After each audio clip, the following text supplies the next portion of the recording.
1 એપ્રિલથી જો તમે ભારતના કોઈ પણ પેટ્રોલ પંપ પર પેટ્રોલ ભરાવશો અને જો તમને આ સમાચારની જાણકારી નથી તો સમજી લો કે તમારી ગાડીને બહુ મોટું નુકસાન થઈ શકે છે. પછી તમે માત્ર પસ્તાવો જ કરશો.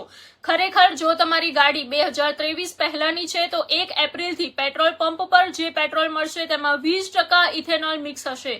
E20 વાળું આ પેટ્રોલ જે બી તમારી ગાડીમાં જશે તેનાથી મોટું નુકસાન થઈ શકે છે. પહેલું નુકસાન તમારી ગાડીની માઇલેજ 3 થી 7% સુધી ઘટી જશે. બીજું નુકસાન તમારી ગાડીમાં રહેલી રબર અને પ્લાસ્ટિકની પાઇપો જલ્દી ઘસાવા લાગશે, જેના કારણે એન્જિન ડેમેજ થઈ શકે છે. અને હવે સૌથી મોટો સવાલ એ છે કે આનાથી બચવું કેવી રીતે.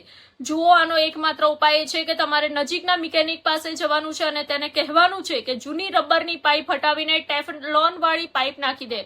આમ કરવાથી E20 વાળું પેટ્રોલ જ્યારે તમારી ગાડીમાં જશે ત્યારે કોઈ પણ પ્રકારનું ડેમેજ નહીં થાય. ઘણા બધા લોકોને આ વિશે ખબર જ નથી અને તેઓ અજાણતા આ ભૂલ કરી શકે છે. આ વિડીયોને બધાની સાથે શેર કરી દો, તમારા મિત્રો સાથે પણ શેર કરો જેથી તેમને મોટું નુકસાન ન થાય. અને આવી જ મહત્વપૂર્ણ માહિતી માટે મને ફોલો કરવાનું બિલકુલ ભૂલતા નહીં.